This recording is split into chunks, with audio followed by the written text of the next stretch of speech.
Fala pessoal, sejam bem-vindos para mais um episódio do Pode Saber, nosso sexto episódio. Esse é um tema muito importante, muito especial e que ele é muito pouco conhecido ainda, é um campo de estudo novo, né? Tem muito potencial e a gente vai falar sobre o sistema nervoso, o cérebro, o funcionamento do cérebro. E eu digo, pessoal, que o cérebro eu acho que é o órgão do corpo humano, talvez junto com o músculo, mas o cérebro especificamente, que o senso comum mais tem a falar e quase sempre é errado, né? Então, muita gente fala muito do cérebro e a maioria das vezes confundindo as partes do cérebro, né? Fala do cérebro como uma coisa só. Mas, obrigado por vocês terem aceitado aí. Sei que o tempo de vocês é apertado. Estou aqui com dois convidados, o professor Igor e o professor Tawili Tawai. Toné. Tawili Toné. Tawili Tawai. Toné. Porque eu não falei o resto do sobrenome, né? Agora tem que Tawili, falar. Clausen, Descranholi e Toné. Mas aí chama de Tawili, tá bom. É o mais fácil. Tawili é o mais fácil. Tawili é o mais fácil. O Igor e o Tawili, eles são professores lá da área de neurociências da Unifor. Mas se apresenta aí, Igor, por favor, para o pessoal te conhecer.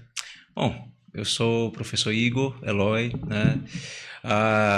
Atuo, né, na pesquisa há muito tempo em bioquímica e biologia molecular e também na área das neurociências do comportamento. E também, além de ensinar nessa área, também ensino a parte de fisiologia, né, fisiologia e imunologia, que é a parte ligada ao sistema imune, da defesa do corpo, né? E basicamente, profissionalmente, sou eu, Igor, como profissional e pai de 2 filhos, né, esposo, né, filho, enfim. Um ser humano um pouquinho complexo de se descrever. É demais. Professor Tawili, se apresenta aí para o pessoal captar a tua voz também. Bom, meu nome é Tawili, né? Eu sou formado em Psicologia pela Federal do Ceará e tenho mestrado e doutorado em Ciências Médicas pela Faculdade de Medicina da Federal do Ceará também.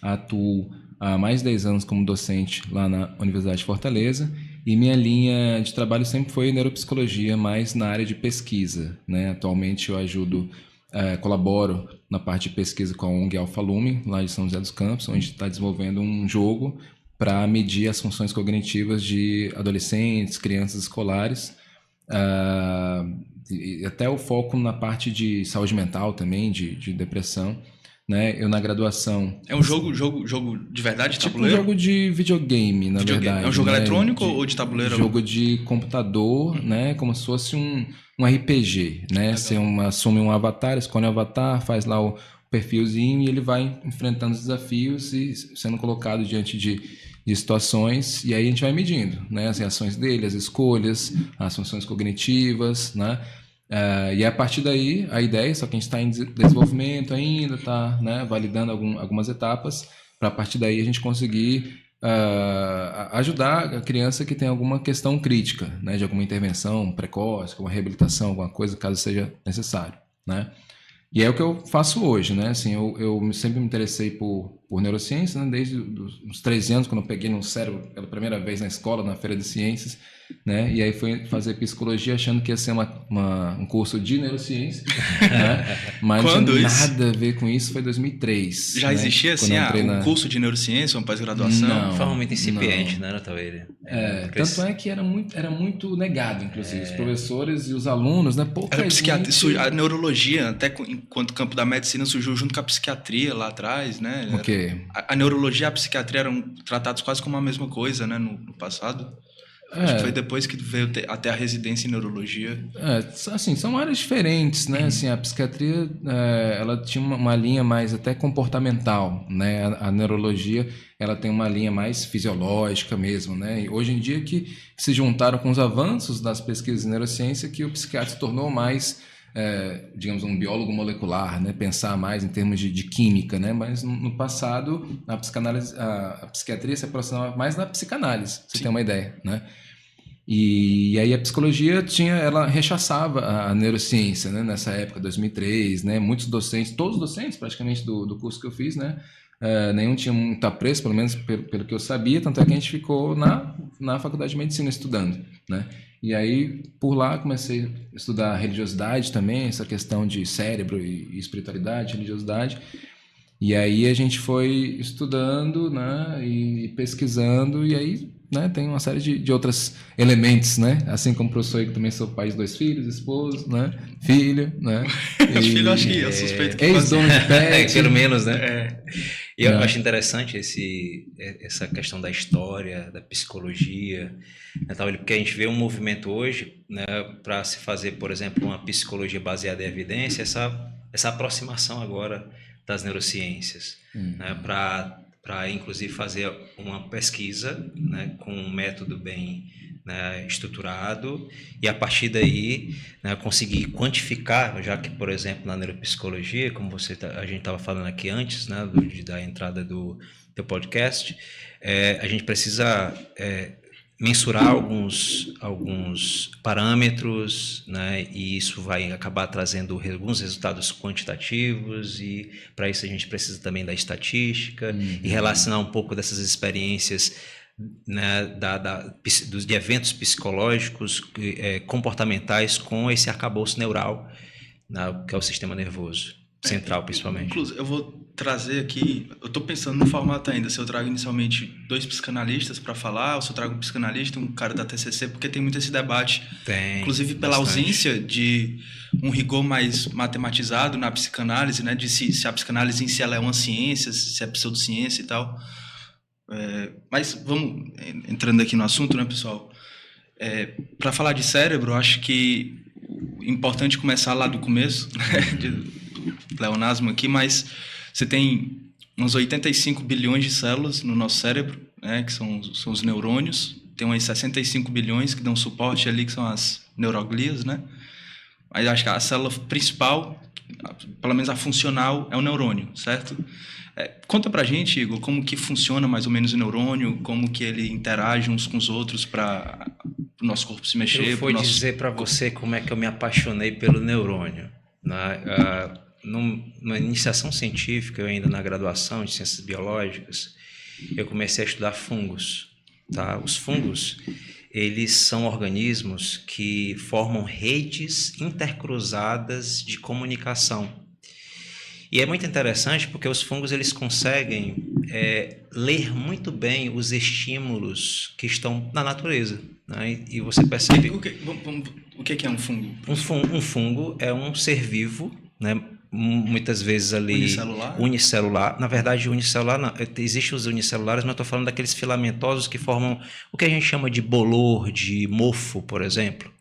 Tá? Só que nós temos uma diversidade, desde fungos unicelulares até aqueles que formam cogumelos. Eu estudei principalmente aqueles que formam uma rede, né, que a olho nu formam o que a gente chama de mofo, né? Chama de mofo, aquele micélio. Então, microscopicamente, a gente tem uma rede muito grande de um organismo multicelular, que ele pode, na natureza, criar uma rede ali de até mesmo quilômetros de distância. E aí, o que acontece num ponto X pode ser... essa informação ela chega de alguma forma para as outras células que compõem aquele organismo. Isso é comunicação, porque, de uma certa forma, esse organismo ele consegue ler os estímulos ambientais. Né? Só que esse ser ele não tem sistema nervoso. E o neurônio, ele é uma célula dotada de uma característica chamada de excitabilidade elétrica. Ele também consegue fazer redes, por exemplo, dentro da nossa cabecinha aqui, no nosso sistema nervoso periférico, nosso corpo. Ele consegue detectar estímulos como água como essa, né? Existem neurônios capazes de detectar, por exemplo, mudanças de temperatura. Só que, diferente do fungo, o neurônio ele dispara uma resposta, um sinal elétrico chamado de potencial de ação. Esse disparo elétrico faz com que essa informação ela chegue num outro ponto, que nesse caso é um ponto de processamento de informação, né, que é o nosso sistema nervoso central, muito mais rápido do que um fungo ou qualquer outro organismo. É quase instantâneo. É em questões de milissegundos. Né? Isso acontece, inclusive, muito comumente quando a gente encosta em algo muito quente. Essa informação ela passa por um outro elemento. Se você sentir o calor, você já tira a mão. Você sente, e se você encosta, você tira rapidamente com um sistema de um comportamento motor que a gente chama de arco reflexo. Né? Esse reflexo, ele simplesmente é o quê? a informação foi até a sua medula espinhal, que faz parte do sistema nervoso central também, e mandou rapidamente um comando para você tirar o braço. Ou seja, isso aconteceu em quê? Em uma fração de milissegundos. Graças a essa capacidade de excitabilidade elétrica, de disparo rápido, né? Houve o quê? Houve uma leitura do ambiente, houve um processamento de informação e houve uma resposta ao estímulo. Né? Isso acontece graças ao quê? A uma corrente elétrica gerada por essa célula. Né? Que isso é muito interessante, isso é uma evolução que começou lá desde os animaizinhos conhecidos como quinidários, que começaram para ler e responder mais rápido ao ambiente. O que é que eles fizeram? Eles começaram a desenvolver células com capacidade de disparar rapidamente um sinal. Esse sinal é um sinal elétrico, para que a informação saia do ponto A, chegue no ponto B, seja processada e o organismo tente se adaptar melhor à condição ambiental. Né? Isso realmente achei muito interessante. Né? Fora que uma das coisas que nos aproximou, né, trabalhando na mesma instituição, depois nós nos transformamos em sócios, né? Eu e Tawili, a gente também, na área da educação, a gente sempre foi muito apaixonado por desenvolvimento pessoal. Né? E aí, essa questão do desenvolvimento pessoal com as neurociências acabou aproximando um biólogo de um psicólogo. E aí foi algo interessante. Não, mais até do que a neurociência, né? Mais até. Nossa paixão, né, de estudo, mas essa área de trabalhar com pessoas, né, de querer ajudar pessoas a partir de um método, né, de uma abordagem que suporte aquele método para ter essa segurança, essa evidência. Né, foi um elemento aí que a gente encontrou em comum, né, para se aproximar e depois a gente via estabelecer uma formação em neurociências, né, que é o que a gente trabalha hoje. Então vamos falar então depois um pouco sobre isso e como um cérebro treinado pode ajudar a desenvolver pessoas melhores e prevenir doença neurodegenerativa. Sim. Mas o Igor falou então, ele que o neurônio funciona a partir de corrente elétrica que deve ser ativa lá no potencial de membrana para você fazer uma sinapse, talvez, certo? O que é uma sinapse, como que ela acontece, por que ela acontece? Bom, eu acho interessante, né, a história que o Igor contou, porque o sistema nervoso, ele surge nos animais, né? E só que tem um tipo de animal, né, que são as esponjas, que não tem sistema nervoso, né? Isso. E aí, com o passar da evolução, vem os quinidários que vão vir a desenvolver, né, e especializar nesse sistema nervoso. E esse diferencial, né, o sistema nervoso é exatamente essa comunicação, né, como o Igor colocou, para facilitar, né, de um ponto A ao ponto B de maneira instantânea. Só que o neurônio vai conversar com outro neurônio. E quando um neurônio precisa conversar com outro neurônio, ele precisa ter alguma proximidade física ali um com o outro, né? Às vezes eles se encostam, né? E às vezes eles têm um pequeno espaço, né, onde moléculas são liberadas, né? Então, nesse espaço entre um neurônio e outro, esse ponto de encontro entre um neurônio e outro, onde há essa troca de sinais, é o que a gente chama de sinapse. E aí não é um neurônio, o corpo celular do neurônio com outro, qual é a parte do neurônio que se conecta com outro para fazer a sinapse? Na verdade, qualquer parte do neurônio ele pode se conectar com a parte de um outro neurônio. Então você tem, por exemplo, porque você tem um neurônio, né? E você tem um corpo celular.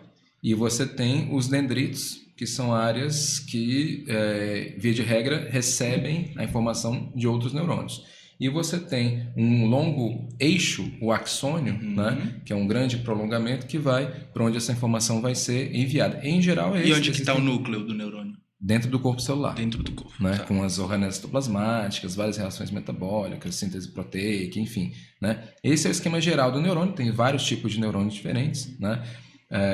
O termo sinapse vem do grego junção, né? Então a junção de dois neurônios, né? Esse ponto de encontro entre dois neurônios.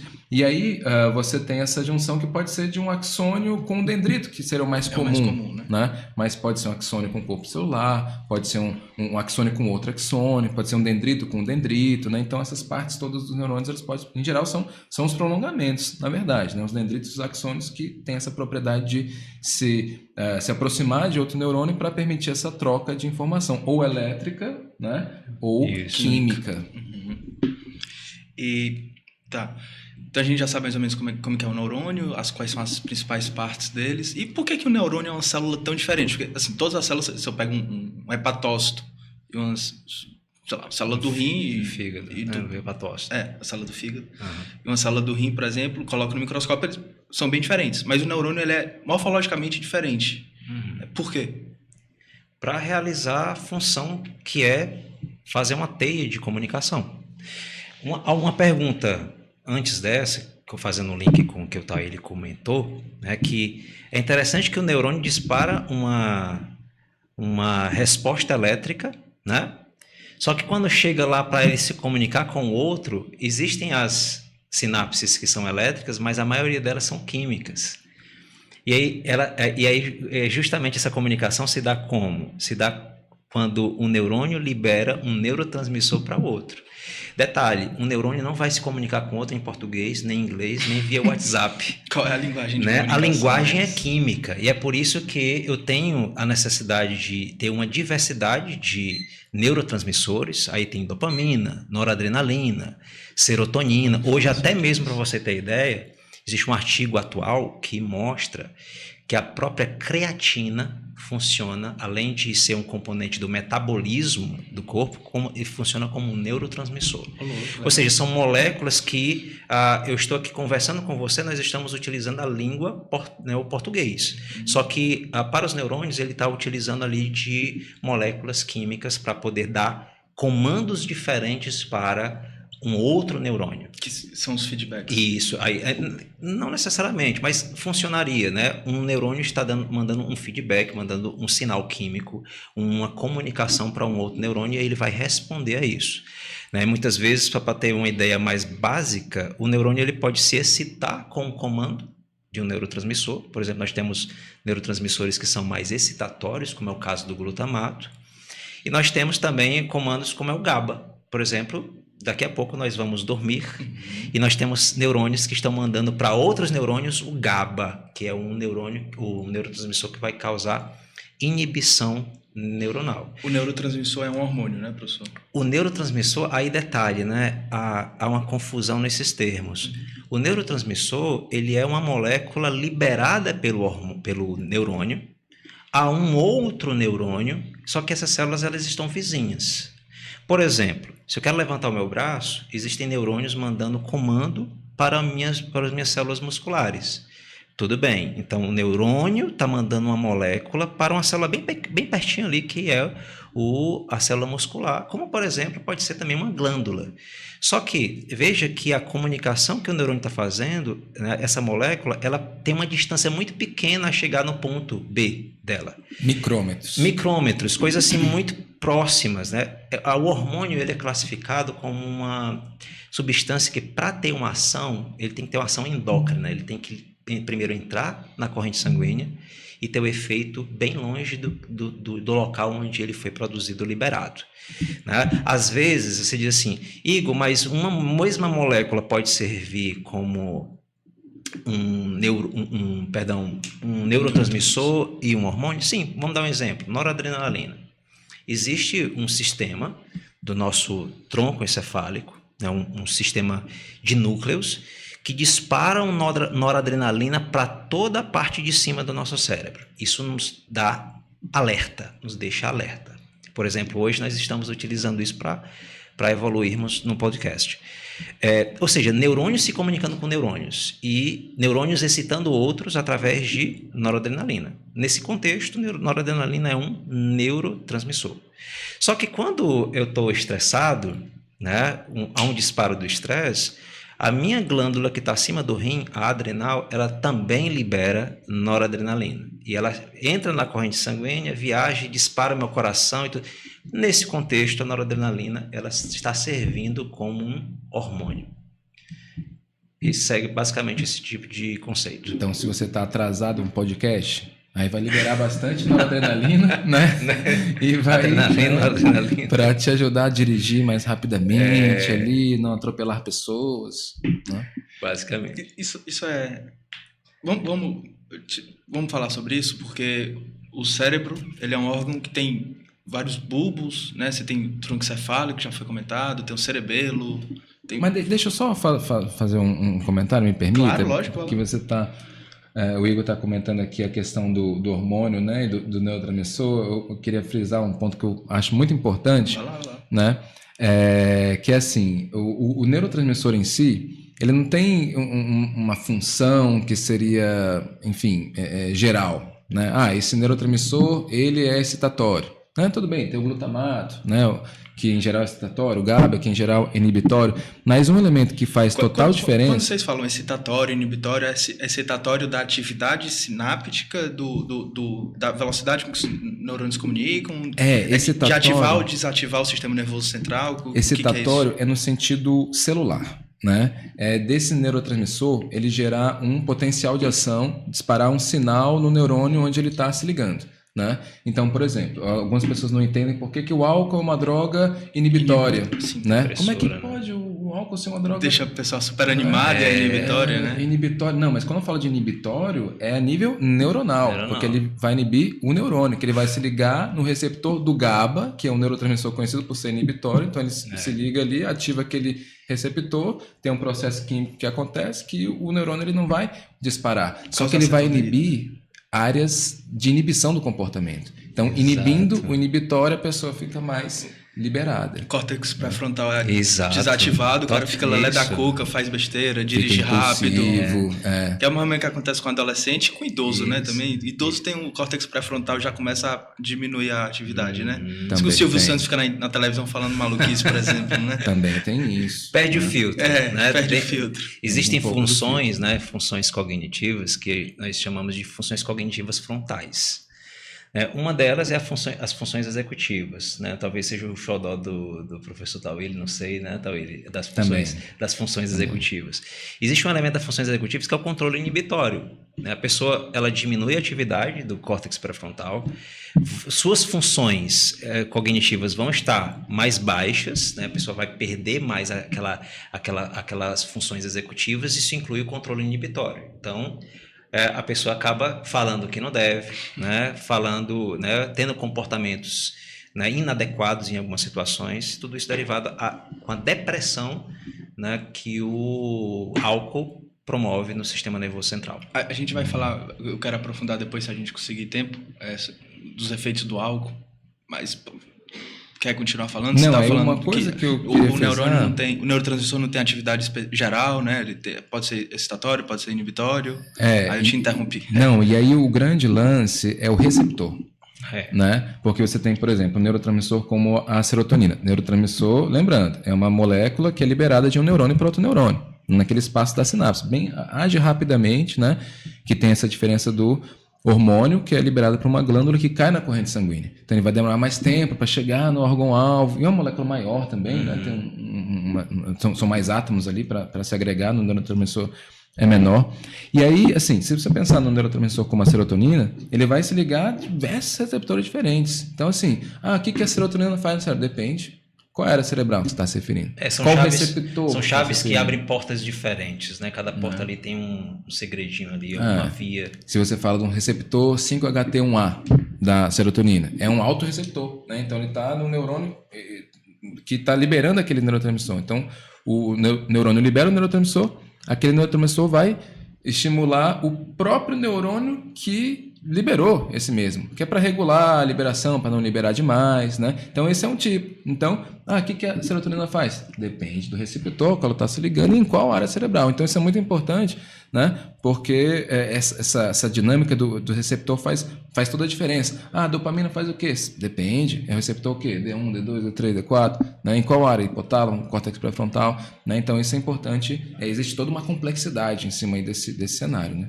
E antes da gente passar para aquela divisão anatômica, se eu pedir para colocar aqui uma foto da anatomia do cérebro, a gente consegue ir ilustrando? Perfeito.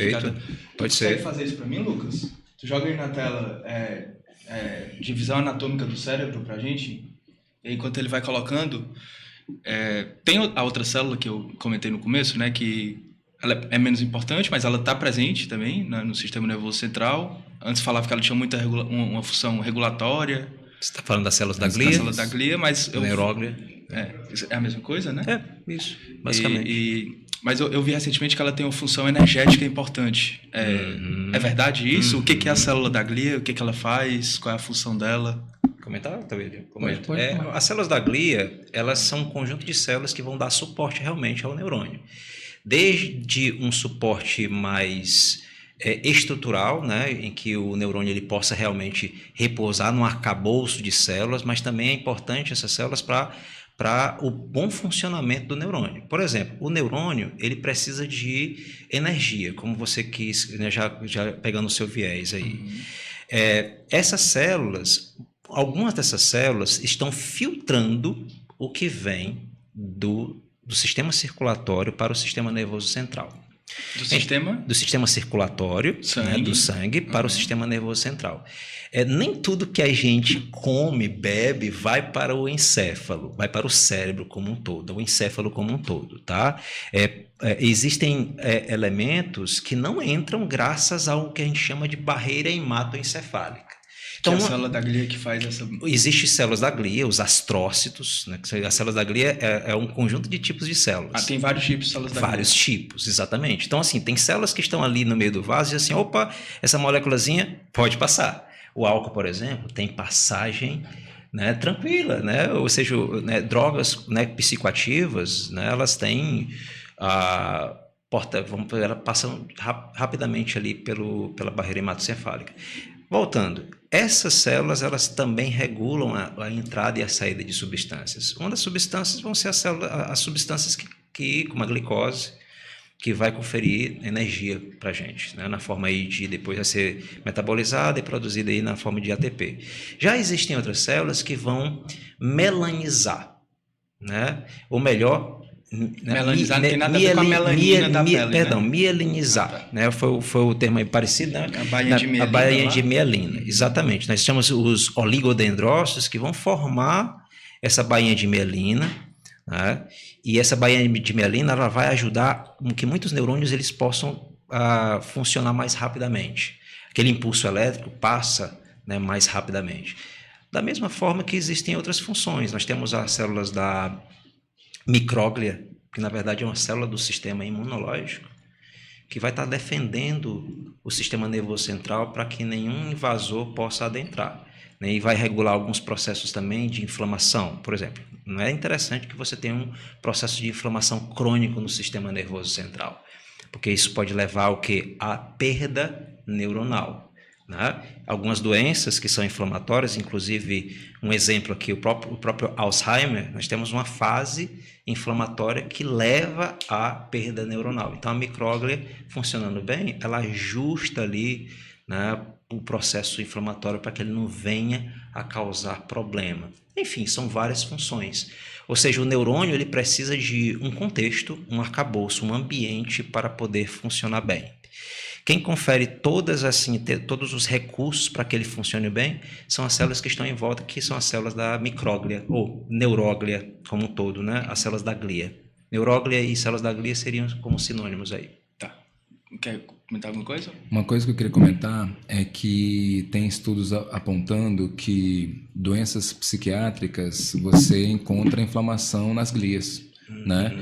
Então as glias elas não são apenas mero coadjuvantes nesse processo. Claro que os neurônios seriam os protagonistas porque eles que transmitem de fato a informação, mas assim você precisa de glias para dar esse suporte, né? Para alimentar os neurônios, né? Para proteger os neurônios. Essa micróglia faz um papel meio que de gari, de policial do espaço interneuronal. E se ela se encontra inflamada, a pessoa pode apresentar alguns sintomas, como bipolaridade, como esquizofrenia, né? Lembro que na época da pós-graduação o pessoal até falava, né? Daqui a pouco vão estar receitando anti-inflamatório para tratar esquizofrenia, né? Porque a gente está vendo que essa questão da inflamação realmente é real, né? A nível das neuróglias, e isso pode interferir no comportamento, na cognição, no humor, nessa regulação psicológica, emocional da pessoa. Essa foto aí tá boa pra gente trabalhar, pessoal? Tá. Tá faltando ali a ponte, né? O bulbo, também não tô vendo. Assim, que você olha para cá, você vê, assim, como uma ilustração geral, né, a gente pode fazer algumas explicações, mas assim, a gente que está no dia a dia lá trabalhando com anatomia, né, você vê a Isso, questão dos neuroanatomia. giros, né, você vê que ele tentou representar alguns dos giros, mas você vê que tem uma certa inconsistência, mas é natural de todas as representações, né? Tu fala agora de giro, eu fiz 3 semestres de medicina no passado. E aí você falou de giro, eu lembrei de eu tentando decorar todos esses sucozinhos que estão aparecendo aí. Nossa, giros, não. Eu prefiro ficar só como essa abordagem mais superficial aqui que eu tenho. Pessoal, nessa foto, já uma coisa que está me chamando a atenção aí é que você tem o cérebro coloridinho que a gente está vendo, né? Tem essa parte dos sulcos e tem uma perninha saindo dele, que aí está marcando que é medula espinhal. E aí isso me remeteu àquela separação entre o sistema nervoso central, o cérebro propriamente dito, e o sistema nervoso periférico. Tem essa diferença mesmo? O que é isso? Sim. O sistema nervoso central ele vai ser composto do encéfalo e da medula espinhal, que fica dentro da coluna vertebral. Inclusive, olhando para essa imagem, uma coisa que eu sempre falo para os alunos nos primeiros dias de aula, é que isso aqui que a gente está vendo não é exatamente o cérebro, né? É o encéfalo. O encéfalo vai ser composto pelo tronco do encéfalo, né? Cerebelo e o cérebro propriamente dito, que são os hemisférios. Então, o encéfalo são essas 3 partes. Junto com a medula espinhal, você tem o sistema nervoso central, que é o que está dentro dos ossos, né? Então, você tem o encéfalo dentro do crânio e a medula espinhal dentro da coluna vertebral. E aí, se projetando dele, você tem feixes de axônios, né? Conjuntos de axônios, que são os nervos, né? Então, nervos são feixes de fibras no sistema nervoso periférico, porque está fora dos ossos, né? Aí você tem os gânglios, que são um agrupamento de corpos celulares. Então, eles vão compor o sistema nervoso periférico. Né? Então você tem essa E a diferença deles, Igor, é só anatômica mesmo ou tem alguma diferença fisiológica? Mas a diferença desculpe? Sistema nervoso central e periférico. Basicamente, vamos imaginar que ao longo da evolução, né, depois que os neurônios apareceram, qual é o próximo, o outro passo importante que a evolução deu? Centros de organização de informação. Né? Lá que aconteceria associação, interpretação, ligar uma coisa com a outra, né? Processar a informação para depois desenvolver um comportamento que poderia inicialmente ser um comportamento simples. Então, sistema nervoso periférico, ele traz informação do ambiente para o sistema nervoso central, tá? Então nós temos redes que a gente chama de redes de inputs, né, ou redes de aferência, ou seja, uma sala dessa está fria. Então, quem está lendo? Meu sistema nervoso periférico. É que capta a informação do ambiente. Capta então, essa informação, temperatura, exatamente. Luz, isso, dor. Associado a esse sistema, fazendo parte desse sistema, inclusive, nós temos receptores que estão ligados a um determinado sentido. Né? Por exemplo, você deu aqui visão, nós temos audição, nós temos equilíbrio, nós temos tato, nós temos pressão, né? Que agora entrando nos sentidos mais, né, somatosensoriais, que nós falamos, ou seja, há uma leitura do ambiente. Essas informações elas chegam e são processadas nesse sistema nervoso central. Né? Ou seja, ao longo da evolução teve uma iniciativa agora de haver uma centralização, ou seja, de ter um local ou alguns locais em que a informação seria processada. Informações seriam associadas, né, interpretadas para devolver ao ambiente agora, através também do sistema nervoso periférico, um comportamento. Um exemplo, comportamento motor. Né? Então, eu recebo informação, processo e respondo ao ambiente para resolver o meu problema, que normalmente é o que o ambiente traz, problemas para a gente resolver.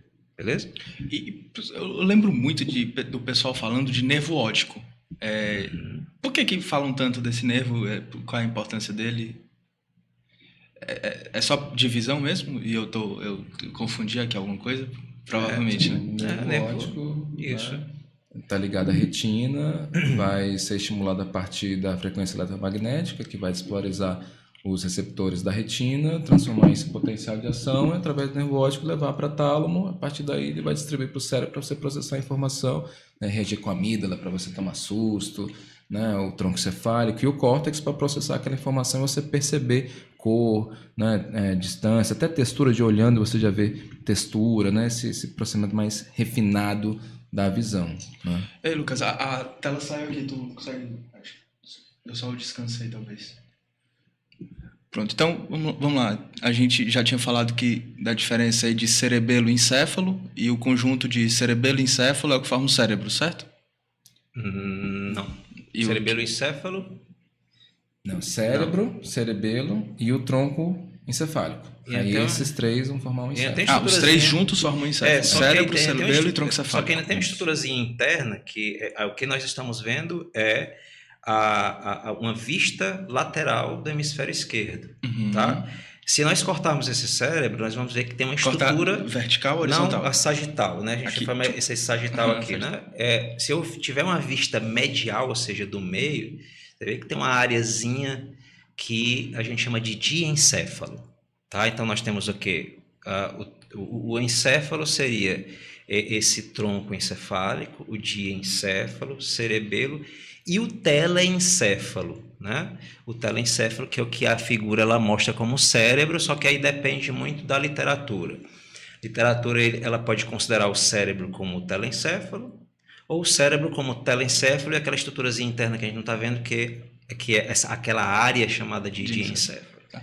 E aí nessa figura, a gente óbvio não precisa se aprofundar, não teria nem condição de fazer isso, mas vamos só as principais funções aí do lobo temporal, essa partezinha em rosa, qual que seria? Assim, deixa eu só retomar claro, um assunto, que esse negócio de professor, né? E eu sei que deve ter estudante assistindo a gente aqui agora. O Igor estava comentando essa questão dos inputs, dos outputs, né? E uma coisa que eu passo para os alunos é o seguinte, porque você tem o sistema nervoso periférico vai ser a porta de entrada e de saída da informação, né? E o central vai ser aquela central de processamento, né? Então você tem o input, que é a informação que entra. São as aferências, né? A aferência de afetar. Então você está sendo afetado, né? Está chegando. Aí essa informação é levada lá para o sistema nervoso central, onde vai ter o compute, né? A computação. A informação vai ser processada. E a partir daí você toma a decisão. Agora eu vou fazer, vou mexer, vou dar alguma resposta. Que é a referência. Aí é a eferência, de efetuar, né? De dar uma resposta. Que é o output. É o output, né? Aferência, afetar, input. Eferência, efetuar, output, né? Então, acho que esse joguinho de palavra ajuda, né? Um estudante que está nos ouvindo e falou do sagital, né? Uma coisa que eu aprendi também lá na graduação, né? Com o professor Cid, com quem eu publiquei o livro, né? O Neuropsicofisiologia, e ele falava do corte sagital, né? Que esse nome tem a ver com Sagitário, né? Sagitário, aquele animal da mitologia, né? Aquele ser, né, híbrido, né, meio cavalo, meio homem, né, que tem um arco e flecha. E aí, se ele te der uma flechada, né, a flechada entrar aqui pela sua cabeça, aí vai partir em duas metades, né? Aí você tem um corte sagital, o corte que Sagitário te causou, né? E aí o sagital, aí você... a flecha de Sagitário, aí você não esquece mais que é esse corte, essa visão, né? Tem muita fórmula essas forminhas de decorar alguns nomes, né? Eu lembro que, conversando com o pessoal da educação física, eles falam que a pegada supinada na musculação é a pegada que você faz assim, como se estivesse fazendo movimento. Pergunto, meu amigo, eu sempre pergunto qual é a pronada e qual é a supinada. A supinada é a de súplica. Então, quando você vai fazer uma súplica para alguém, você faz esse movimento com as mãos. Tá? Nunca mais eu vou esquecer agora. Ou então lembra que é o contrário da pegada que você faz no supino. Supino, você faz uma pegada pronada. Pronto. Justamente. Aí tem na tabela periódica, nossos meninos indo no colégio, uns 13, 14 anos, começou a ver química, era muito palavrão para decorar aquela tabela periódica. Que uma coisa é você pegar uma palavra que não tem nada a ver com o seu contexto, né? Sem significado para você. Outra coisa é você pegar uma palavra que já tem, faz parte da sua história, já tem um lugarzinho cativo ali no cérebro, e você fazer a associação. Né? Então, Sagitário com Sagital, uma palavra que você nunca ouviu falar, supino, qual é a relação com súplica? Aí você já faz essa associação, né? E aí não esquece mais, remete à imagem, que já tem toda uma carga de afeto nessa palavra, súplica, né? Então aquela memória fica mais viva, né? Sim. Qual era a pergunta? Né? Agora, André, deixa eu só fazer um comentário. A gente partiu inicialmente do neurônio, aí depois você colocou um encéfalo humano, né?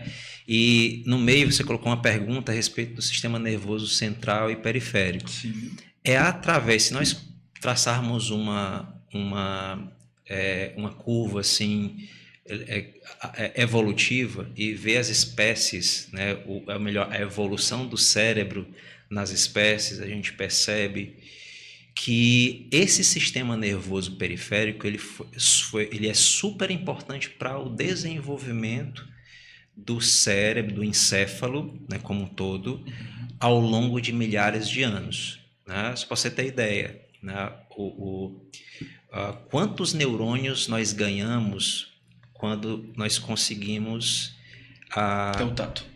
Nem ter o tato, né? Eu criar ferramentas e manipular ferramentas. Né? Isso apareceu aí primeiramente no Homo habilis. Né? A gente teve uma grande evolução em termos de massa encefálica quando, de fato, começamos a desenvolver habilidades mais complexas. Né? E teve algo muito interessante que envolve um processamento cognitivo extremamente complexo, que é o bipedalismo. Né? Ou seja, andar sobre dois pés. Andar sobre dois pés. Então, é interessante até a gente chegar nesse encéfalo e entender que existem muitas transformações, isso no arcabouço neural, mas esse arcabouço neural, né, ele também carrega tecnologias neurais, ou melhor, tecnologias mentais, que são as funções cognitivas que estão coevoluindo com esse arcabouço neural. E houve sempre um desenvolvimento dos dois à medida que o homem começou a ler melhor o ambiente, processar melhor os problemas do ambiente e resolver os problemas do ambiente através de suas habilidades cognitivas. Que eu imagino que tem alguma coisa a ver com a neurogênese? Com certeza, principalmente aquela neurogênese que acontece no comecinho da vida, que qualquer transformação que aconteça por ali, possivelmente deixe marcas que poderão ser passadas para outras gerações. E aí surgem novos, né? E aí surgem novos protótipos de espécies que apresentam mais neurônios, funções cognitivas mais apuradas, que faz com que isso nos dá capacidade. Tá? Quando nós, de fato, criamos tecnologia, né? Isso aqui é uma tecnologia, né? Uma flecha criada com ponto de pedras é uma tecnologia. Né? O fato de a gente criar tecnologia dá um outro salto neural para que, a partir disso, o cérebro se desenvolva, a cognição desenvolva, e aí nós temos outras... É a neuroplasticidade. A gente vai conversar sobre esses dois fenômenos. A neuroplasticidade. Tanto a neurogênese, eu queria ainda falar da neurogênese adaptativa, se é que ela existe, perguntar para vocês depois, e a neuroplasticidade. É que o nome é parecido, mas são coisas bem diferentes, né? Mas já a gente vai conversar sobre isso. Tá. Perfeito. Funções do temporal?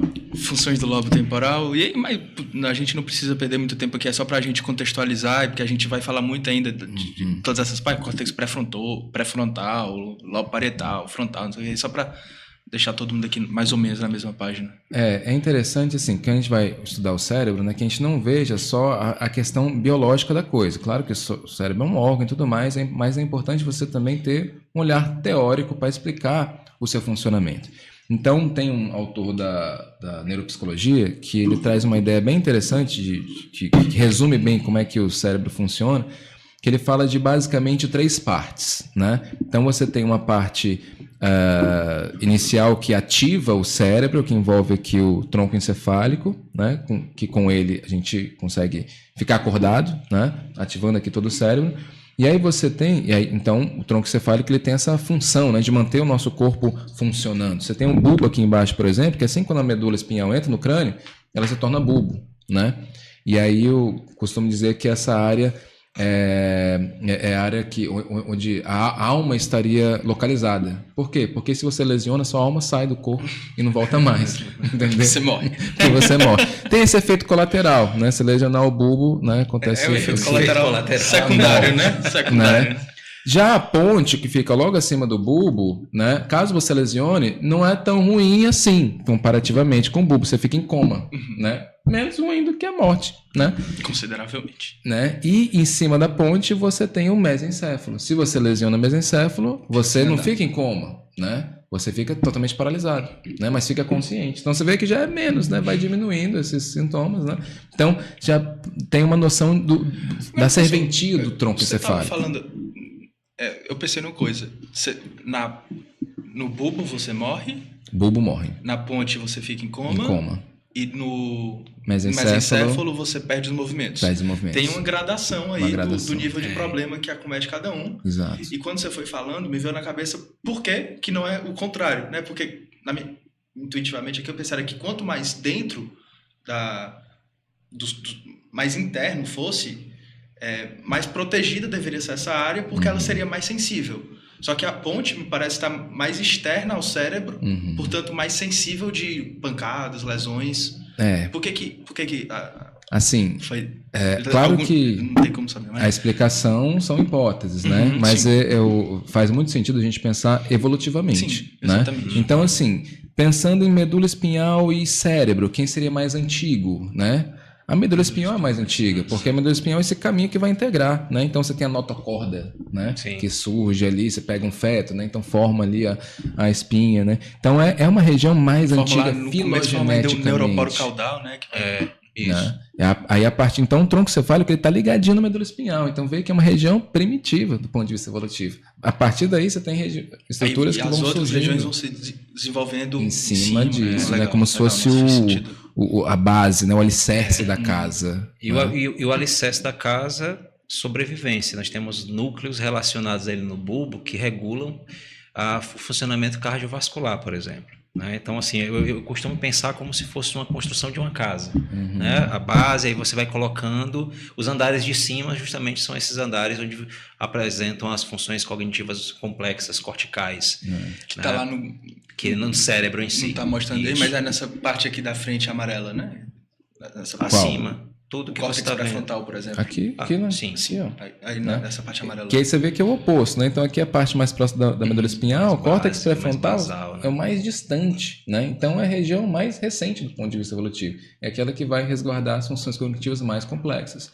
Então córtex pré-frontal, porque essa área amarela que chama de frontal, que fica na frente, né? Aqui na testa. Atrás da testa, né? Aí pré-frontal é a pontinha da testa, né? A parte mais anterior do frontal. É o pré-frontal. A parte que vai fazer inibição de comportamento, por exemplo. Planejamento, flexibilidade, memória de trabalho, né? Que é para a gente raciocinar aqui, dialogar. Você precisa ter essa noção, articular ideias, fazer associações. Então seria a região aqui mais sofisticada do ponto de vista evolutivo comparativamente a outros animais. Você pegar assim, até aquelas disputas, qual é mais inteligente, o gato ou o cachorro, né? Eu, enquanto neurocientista, digo que é o cachorro, né? Por quê? Porque o gato ele tem um córtex pré-frontal menor, né? Então, sabe, por essa lógica, né, o cachorro seria mais inteligente, porque realmente o nosso córtex pré-frontal ele é bem maior do que outros animais, né?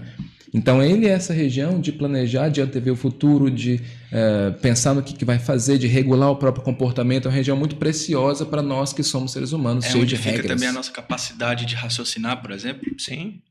Sempre em interação com as outras áreas cerebrais. Assim, anteriormente nós tínhamos muito essa questão de apontar uma área e dar a função. Hoje a gente sabe que meio que essas estruturas elas estão funcionando em um sistema de redes. Então existe inclusive um grande projeto, chamado de Conectoma para entender um pouco como é que essas redes elas estão alinhadas. É o projeto Genoma dos neurocientistas. O genoma estaria para o DNA e esse conectoma de como essas estruturas elas estão conversando, criando o que a gente chama de cognição, e também como é que se cria também os aspectos afetivos, da afetividade e o desenvolvimento de comportamento, principalmente os comportamentos mais complexos. Tem um detalhinho que é o seguinte, que eu também gosto de comentar nas aulas introdutórias, sobre neurociência, que o elefante, assim, quem calculou esse número de 86 bilhões de neurônios foi a professora Suzana Herculano, em 2012, publicou um artigo sobre isso. Quantos? 86 bilhões. Esse foi o número que eu falo. Bilhões. E o elefante, ela fez esse cálculo também, tem um triplo. Caramba! 257 bilhões. Mas a quantidade de neuroreceptor deve ser consideravelmente menor, né? Fala aí na novidade. Então, o grande lance sabe aonde? No córtex cerebral. né? Córtex é uma palavra em latim que significa casca. Então é a casca do cérebro, são esses engenhados aqui, né? Essas dobraduras são finas, né? Então o córtex é a capinha que reveste aqui o cérebro. E no ser humano, contou-se que contém 16 bilhões de neurônios. No córtex. No córtex. No córtex. Só no córtex. E o elefante tem 6, cerca de 6, bem menos. 6 bilhões. 6 bilhões de neurônios, né? Então, enquanto eles têm 3 vezes mais neurônios que a gente tem quase 3 vezes mais neurônios no córtex. A cabeça dele também é maior, né? Provavelmente o cérebro, a estrutura cerebral deve tem ser muito maior. neurônio aonde? No cerebelo. Nós também, né? Nós também. Que faz o quê? O cerebelo faz o quê? Cerebelo basicamente é equilíbrio, né? Auxílio no movimento, né? Para te dar precisão no movimento, no ritmo, na velocidade, né? Tanto é que quando a pessoa fica embriagada, o álcool ele inibe o neurônio do cerebelo. E aí a pessoa começa a falar bolado e fica, né, desastrado, né? Sem equilíbrio, né? Por conta do cerebelo estar afetado. E olhando do ponto de vista de rede, o cerebelo ele não vai ser só importante para o equilíbrio, movimentação, né? Eu estipular ritmo, também fazer ali meio que um desvio de uma pessoa que está querendo me bater ali em mim, eu faço um desvio, mas também em termos de rede ele está ali envolvido em aspectos também cognitivos. O que acontece é que nós começamos a desenvolver neurônios mais complexos. E esses neurônios eles estão em áreas bem importantes de associação, de processamento, que é essa área mais cortical. Né? Mais uma vez, isso não aconteceu de uma hora para outra na natureza. Eu estava falando de um grande passo que é o que nós tivemos quanto espécie, que foi o bipedalismo. Na hora que a gente começou a se apoiar, né, com os 2 pés, houve uma grande evolução, né, e nos ajudou a desenvolvermos mais números de neurônios, mais funções cognitivas. E aí o grande lance que deu um grande salto, viu, André, foi a cozinha. O ato de cozinhar. Né? Quando nós conseguimos manter... Porque é difícil também, né? Sua atividade é difícil. Não só cozinhar, porque assim, o ato de cozinhar, de utilizar o fogo para cozer alimentos, né? Assar, isso criou uma grande disponibilidade de nutrientes. E aí, como nós tínhamos já capacidades, já neurônios, né? Ou melhor, uma genética já apropriada para crescer, tanto do ponto de vista estrutural como também de habilidades cognitivas, na hora que nós passamos a comer alimentos cozidos, né, tirando os fatores antinutricionais, né, tendo maior disponibilidade, biodisponibilidade de nutrientes, nosso cérebro ele aproveitou todo esse arcabouço, porque não é só, por exemplo, se alimentar de alimento cozido, né? Eu não vou deixar meu cachorro mais inteligente dando comida cozida para ele, né? Ou processada, assada, no caso. Mas teve todo um percurso, né, de desenvolvimento de habilidades e desenvolvimento e seleção natural de genética, podemos dizer dessa forma. E também as mudanças evolutivas não acontecem, né, na espécie, no indivíduo, né? Isso. Talvez se a gente passasse, sei lá, 350 mil anos dando comida cozida para os cachorros, talvez eles ficar só gordinho lá e obeso. Porque nem depois de uma combinação de fatores. É uma combinação de fatores. Um elemento importante. Não é só a comida. Algo importante, né, que a gente pode colocar na balança. O ato de ele mesmo fazer cozinhar. Planejar. Né?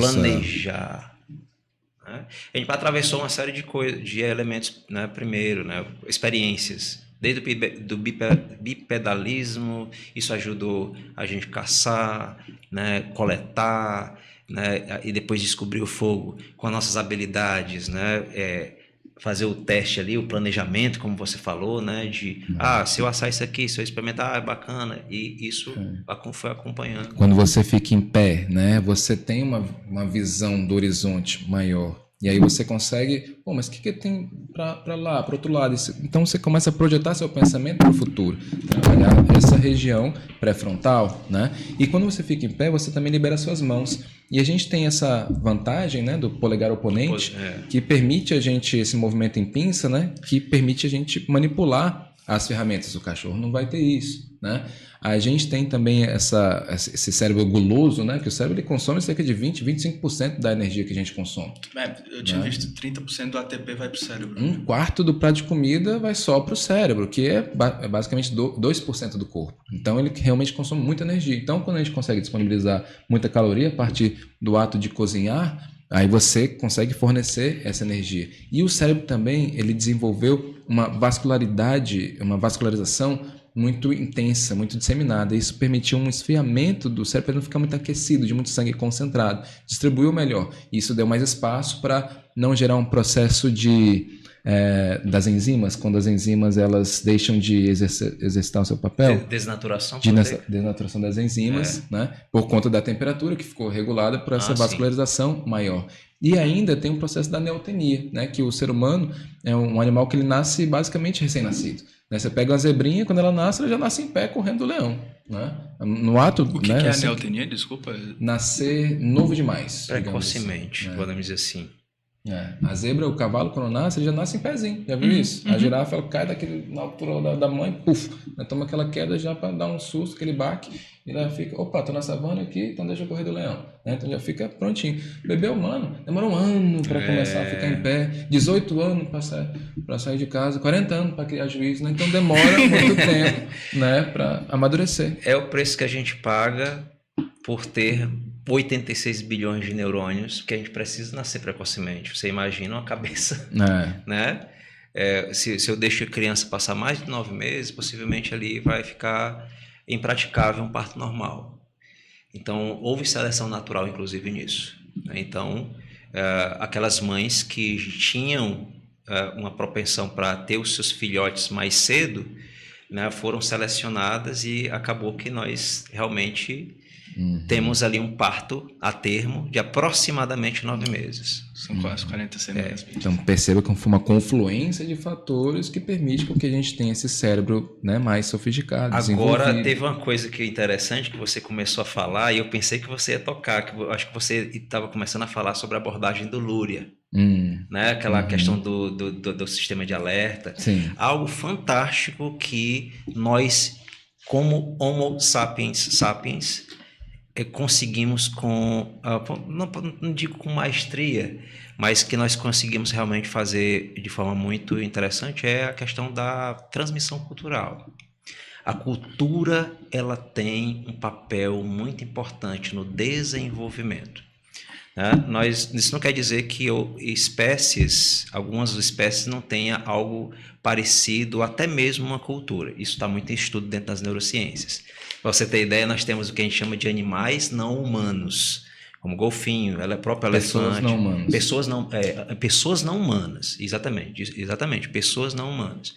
A questão é que nós temos essa transmissão de conhecimento de forma muito muito da nossa espécie, muito eficaz. Ponto, essa era a palavra.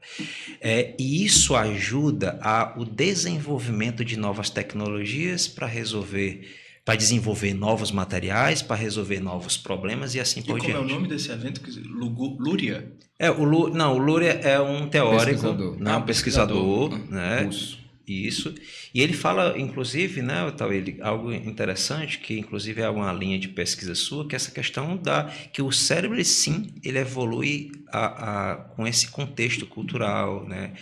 Todo o aspecto histórico, a gente percebe que o sistema político, a cultura, existem elementos ali culturais que vão interferindo no próprio desenvolvimento encefálico. Quer falar um pouco disso, professor? Uma coisa que eu queria também até frisar bastante, né, que até me incomoda quando eu vejo podcasts, né, de neurociência, a forma como as pessoas abordam a questão do cérebro, né, que é dar uma autonomia para o cérebro como se o cérebro fosse uma pessoa independente. Não, que o meu cérebro fez isso, que a minha dopamina fez aquilo, que o seu cérebro, né? A gente não é, né, o nosso cérebro, o cérebro não tem uma existência independentemente da gente, né? Eu costumo dizer que nós somos seres bio, psico, sócio, político, econômico, histórico, cultural né, e ambiental. Cada termozinho desse tem uma serventia para nos lembrar da importância ou o poder de reverberação, né, que cada dimensão dessa tem na constituição da subjetividade. Né? Biopsicossocial ainda é muito simples, deixa de fora ainda muitos elementos que são importantes nessa constituição. Eu costumo dizer que a neurociência ela é fundamental para você entender a subjetividade, mas ela não é suficiente. Você precisa ter esses outros conhecimentos para conseguir desvendar o ser humano. A gente está aqui tentando desvendar o ser humano a partir da linha da neurociência, mas não podemos deixar de dialogar com esses outros saberes. E aí... O intuito aqui do Pode Saber, de falar de vários assuntos, é justamente esse. Fazer essa integração. Tentar conseguir entender os problemas complexos do mundo, que via de regra são multifatoriais, então, usando diferentes binóculos, né? Diferentes lentes para a gente conseguir tentar chegar o mais próximo assim do entendimento do que a gente tem que tomar cuidado com o reducionismo, né? De achar que não, ali é o cérebro, descobrimos isso, então essa é a área cerebral do amor, essa é a área cerebral da motivação, essa área cerebral... Não, primeiro que é um sistema, né? Mas é um sistema que está em interação constante com o meio, né? Então é importante a gente ter tanto essa perspectiva evolutiva, né? De como você tem aqui para a gente entender por que o bulbo seria né, o responsável pela vida, digamos assim, está próximo do centro, né, do âmago, que é exatamente a medula espinhal, em termos evolutivos, mas é preciso também entender o processo dialético, né? A dialética tem a ver com você, digamos assim, fazer, modificar e aquilo que é modificado te modificar, né? Então eu faço algo, eu crio a ferramenta, beleza, peguei uma pedra aqui, raspei, criei uma lança. Com isso eu posso cortar melhor ou matar animais, que aí vai me dar mais caloria. Então aquele interação com aquela ferramenta permitiu eu abrir minhas perspectivas. Olha quanta coisa que eu consigo fazer com essa ferramentazinha. E aquilo acabou me transformando. Então fui transformado por uma transformação que eu fiz na natureza. Então eu modifiquei a natureza transformada me modificou através do trabalho. E nisso, imagina isso se desenvolvendo ao longo dos anos e a gente vai e cria escrita. Poxa, um símbolo, tá vendo aqui, ó, um monte de risquinho, né? A gente olha para cá e consegue ter um entendimento, mas que são risquinhos, né? Mas a gente criou... quando a gente olha, por exemplo, os hieroglifos lá atrás, do Neandertal e tal, a gente julga como é que eles conseguiam entender o que estava aqui. Certamente daqui a uns 400 mil anos, se ainda existe civilização, para lá vão olhar, podem ser que olhem para isso daí e falar, caramba, os caras conseguiam entender que estava escrito cerebelo ali. Porque as coisas são dinâmicas.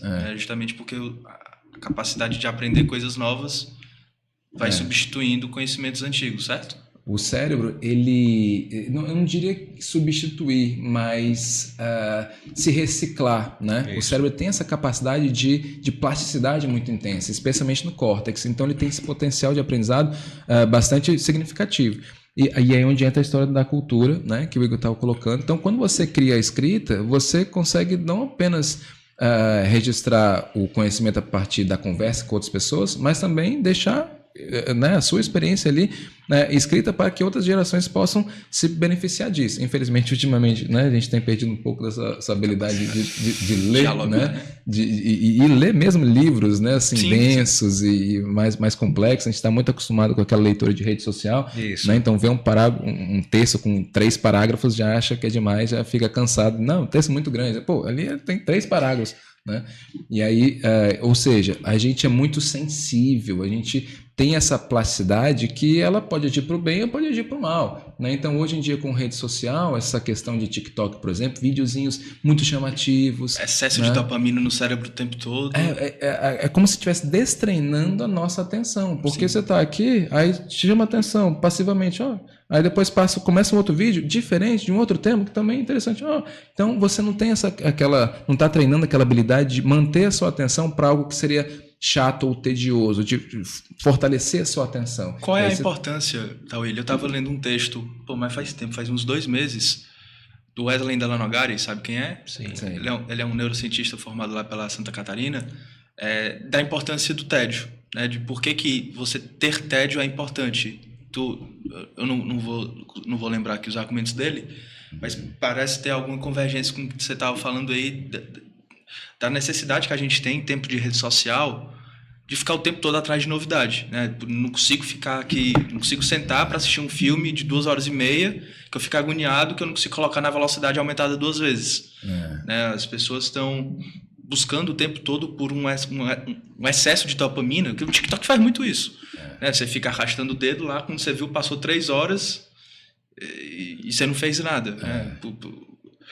E sobre a neuroplasticidade, é um tema que eu queria que vocês entrassem, né? Porque a neuroplasticidade é diferente de elasticidade. Né? Então, o elástico, quando eu estico e solto ele, ele volta para onde ele estava.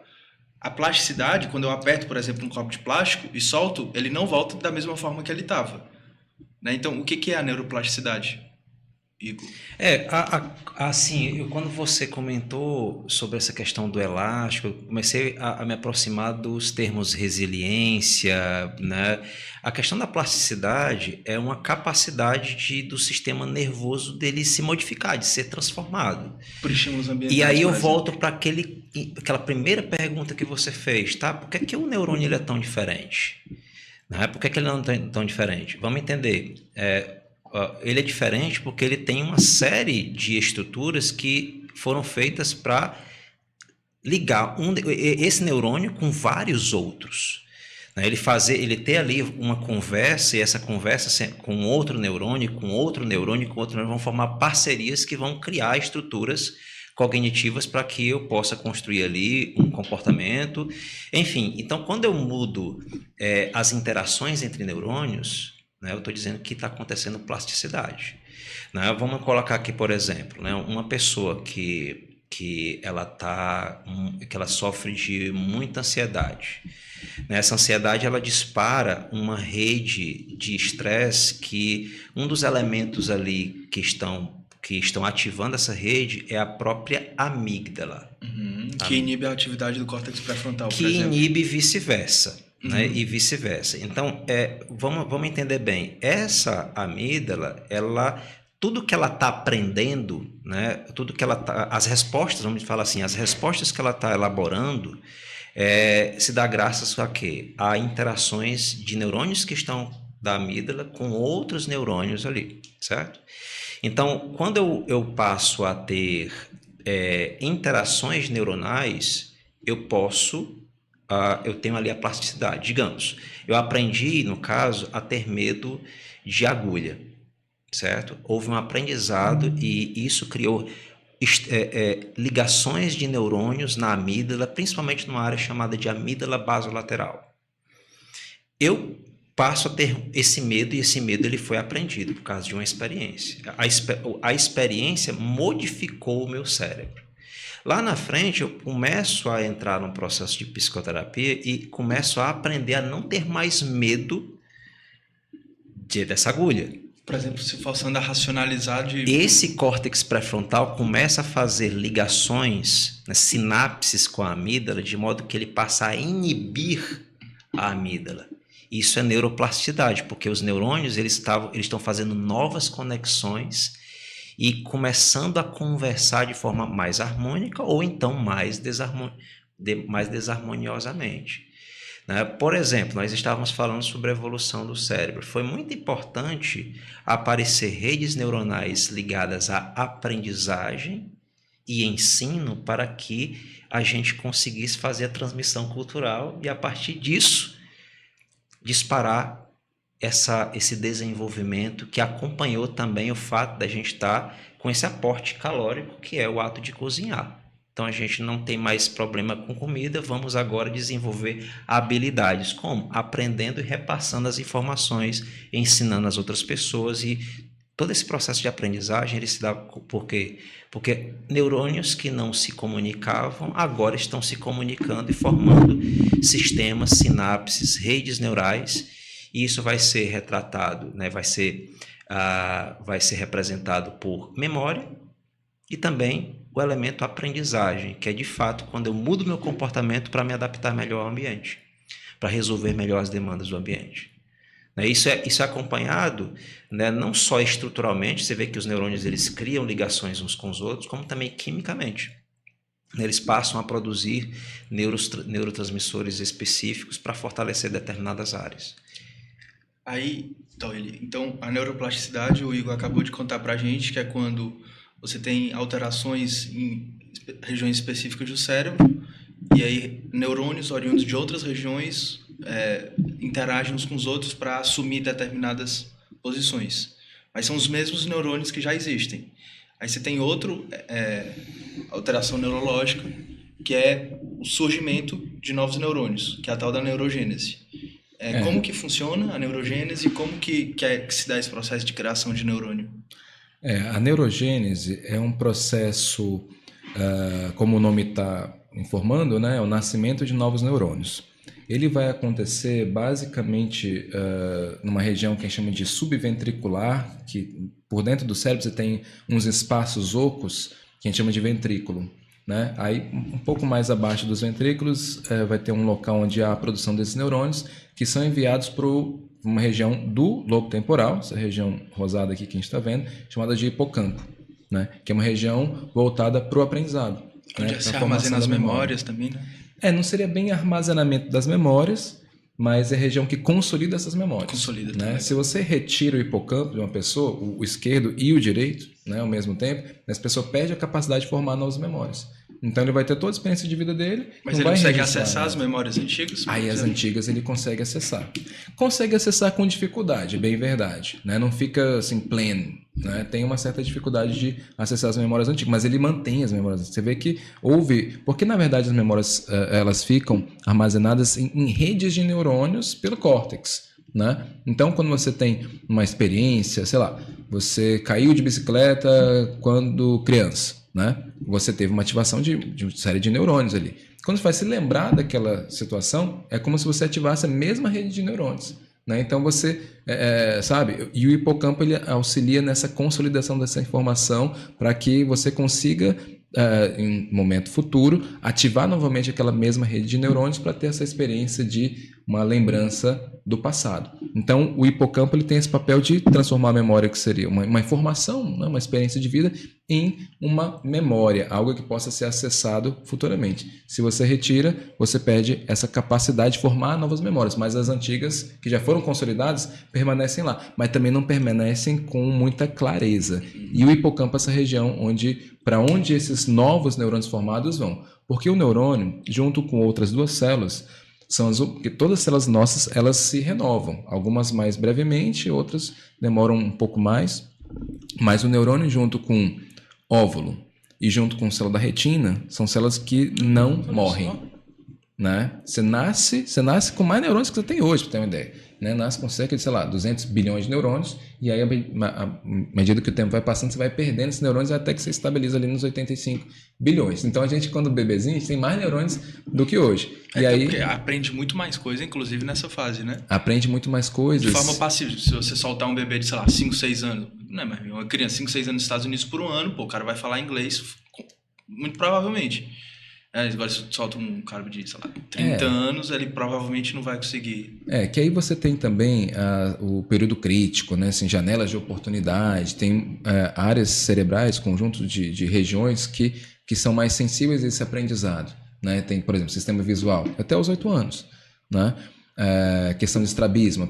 Se a criança tem estrabismo... Estrabismo é ser vesga, certo? Vesga, exatamente. E aí você faz todo um tratamento para estimular o córtex da visão da pessoa. Ela tem um olho que está convergido. Né? E aí você tampa o olho bom, que chama, né? O olho que ela costuma utilizar, e usa um óculos para regular essa focalização, para estimular aquele olho que ela costuma não usar. Porque se ela não fizer isso, o córtex vai atrofiar e os neurônios da visão não vão amadurecer, e quando ela puder fazer a cirurgia mais à frente, o córtex não vai estar maduro e o olho vai voltar. Então você precisa ter essa janela de oportunidade até os 8 anos de fazer essa correção para o córtex amadurecer e a criança conseguir, depois de fazer a cirurgia, se manter e conseguir enxergar com aquele olho que ela teria dificuldade. Para aprender línguas é a mesma coisa. Né? Então você tem ali até uns 6, 7 anos, tem uma facilidade bem maior de aprender uma língua estrangeira. Se uma criança sai realmente com 4 anos, fica 6 meses lá na Rússia, vai voltar fluente, né? De maneira muito mais fácil ele consegue aprender. O adulto consegue aprender também, Mas é só mais que difícil. demora mais e aprende com sotaque, aquela dificuldade, né? Então vai ser um outro processo aí que você tem esses períodos. Que inclusive você até consegue observar através de ressonância magnética funcional. Por exemplo, uma criança. Calma. Ressonância magnética funcional, né? A Basicamente, ressonância magnética, tudo bem? É funcional? Como ela é que- vai analisar principalmente em um indivíduo vivo, com todos os neurônios funcionando, basicamente como é que está o funcionamento metabólico do neurônio. Ou seja, áreas que estão mais acesas na imagem, com certeza vai ser uma área de neurônios onde estão consumindo mais glicose e mais oxigênio, né? E se você pegar, por exemplo, áreas ligadas à linguagem, né, em uma criança, quando você analisa ali uma criança que aprendeu 2 línguas nesse período, nessa janela de oportunidade ali, né, que ele tinha de alto processamento, de alta neuroplasticidade. Você vai ver que as áreas das 2 línguas, elas meio que ficam intercaladas, você não consegue ali perceber onde é que uma começa e a outra termina. É diferente no adulto, né? O adulto, quando ele, vamos lá, eu estou com 42 anos, vou aprender agora francês. Quando eu for para uma máquina como essa, ressonância, você vai ver que existe uma área do francês e aqui do português eu consigo, e não há meio uma ligação, né? Você vê que existe um pouco de dificuldade de você fazer esse caminho mais fluente, né? Esse jogo de intercalamento que já é feito quando criança, né? Aí, pessoal, eu queria ir para um assunto que eu acho muito importante e é muito negligenciado hoje, tanto por pessoa normal como por pessoas que têm algum tipo de transtorno mental, que é o sono, né? Inclusive, eu diria que o sono é um confundidor importante para o diagnóstico de várias doenças mentais. Então, você pega uma pessoa, sei lá, que está com queixa de ansiedade, e aí você vê lá na clínica com a pessoa que ela dorme, sei lá, 5 horas por noite. Muito provavelmente ela não tem ansiedade, ela só tem um sono ruim. Eu queria que vocês falassem qual é a importância do sono e como que uma pessoa... Qual que é a quantidade de horas que uma pessoa deveria... Então, a importância do sono, qual a quantidade de horas que a pessoa deveria dormir por noite, pensando no adulto, né? E como que a pessoa pode fazer para melhorar a higiene do sono dela, melhorar a qualidade do sono. Bom, vamos entender aqui, já que você trouxe esse viés em questão de transtornos ou até mesmo doenças, dentro da própria psicopatologia. Vamos separar ali mais do que a gente chama de cognição, vamos tentar desmembrar em 3 elementos, né? O primeiro elemento é o nível de consciência, que basicamente é o nível de sono e vigília que nós temos, né? Dentro do sono nós temos diferentes estágios, então basicamente ali o nível de consciência seria sono e vigília. O outro elemento importante seria o que nós chamamos de cognição, ou seja, o conteúdo da consciência, ou seja, as funções ali corticais, as funções corticais superiores que estão formando o que a gente chama de cognição. Um outro elemento que nós poderemos incrementar dentro do que eu chamo de vida psíquica é a afetividade, né? Aí estarão aqui as emoções, os sentimentos. Está muito relacionado ao sistema límbico.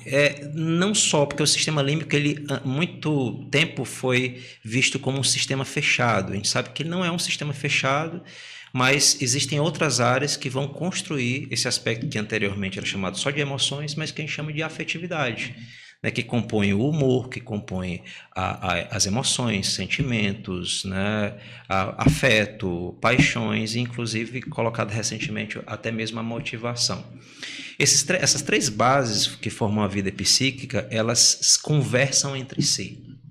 E elas são interdependentes, e isso quer dizer que quando se afeta o sono, né, um problema de sono, obviamente que vai afetar a cognição e a afetividade. É muito comum, né, uma pessoa que está em privação de sono ter déficit de algumas funções cognitivas, como a atenção, como memória operacional, né, enfim.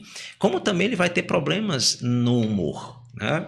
É muito comum realmente nós termos distúrbios de sono como comorbidade de vários transtornos. A questão das horas de sono, ela segue, né, uma curva estatística chamada de curva normal. Né? É como se fosse um U invertido.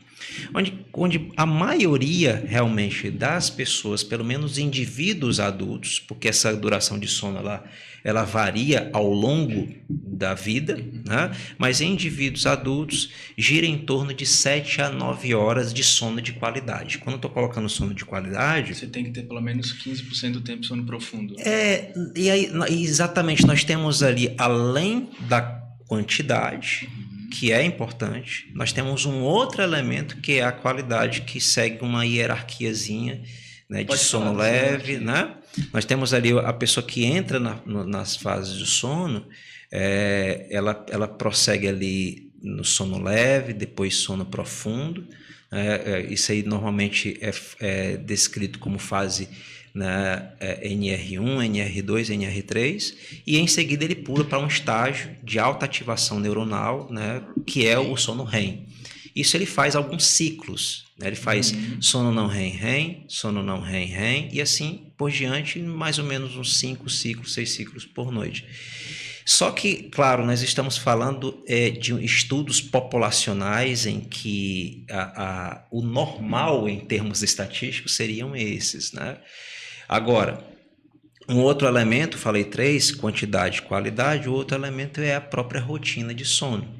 E aí vamos entender que rotina do sono, quando se fala assim em higiene do sono, todo mundo pensa, vamos fazer aqueles 2 horinhas antes de dormir, 3 horinhas, quando na verdade... Desde quando acorda se expor à luz. Exatamente. Né? Nós temos 2 grandes elementos que controlam o comportamento do sono. Tá? Primeiro é o que a gente chama de fator, né, o fator H. Né? Podemos falar dessa forma, que é uma pressão homeostática do sono. Né? Outros colocam o fator P, mas enfim, é um fator que ele é geneticamente pré-estabelecido. São tal de gene clocks, né? Exato. Nós temos os clocks, eles estão mais relacionados ao outro elemento, que é o fator C, que é o circadiano, o relógio biológico, né, que eu chegarei nele. Então, assim, o fator da pressão homeostática é o quanto realmente de horas eu preciso dormir. Né? Isso tem uma influência genética muito forte. Já o outro Você tem influência genética na quantidade de horas? Influência, exatamente. Né? Esses genes, eles meio que são genes pleiotrópicos. Né? O que é isso? Né? São genes que regulam outras funções do corpo. Né? Então é por isso que o problema do sono, problemas relacionados ao sono causam uma série de problemas da saúde, não só problemas cognitivos, né, e afetivos, mas a gente sabe que parte do elemento que está ligado ao controle do sono é essa pressão, que está intimamente ligada à qualidade e quantidade. O outro aspecto é o tempo, é o time que você está dando, que é controlado pelo sistema, pelo processo C, né, que é o processo C, que é o processo que regula, que é regulado por o que a gente chama de relógio biológico. Né?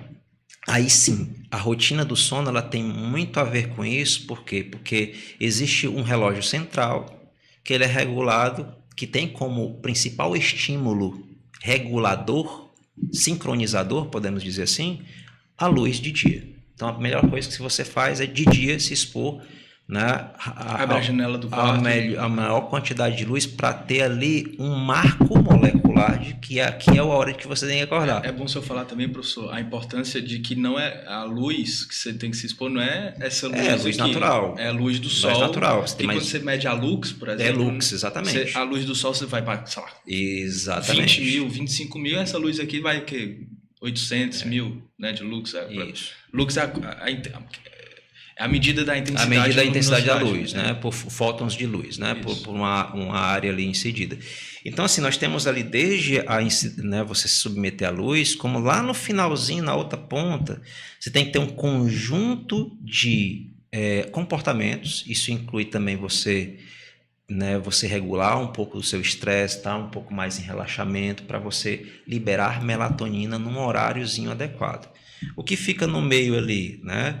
Principalmente, existem várias coisas que estão no meio. Principalmente o quê? Alimentação, tirando o cérebro, nós temos milhões de neurônios no intestino, né, no sistema. Você fala que é o segundo cérebro. Que é o né? segundo cérebro, e aí você tem ali marcos moleculares que estão dizendo assim, ó, olha, eu estou me alimentando assim nesse horário, tudo isso vai implicar na hora que você vai dormir. Ou seja, rotina.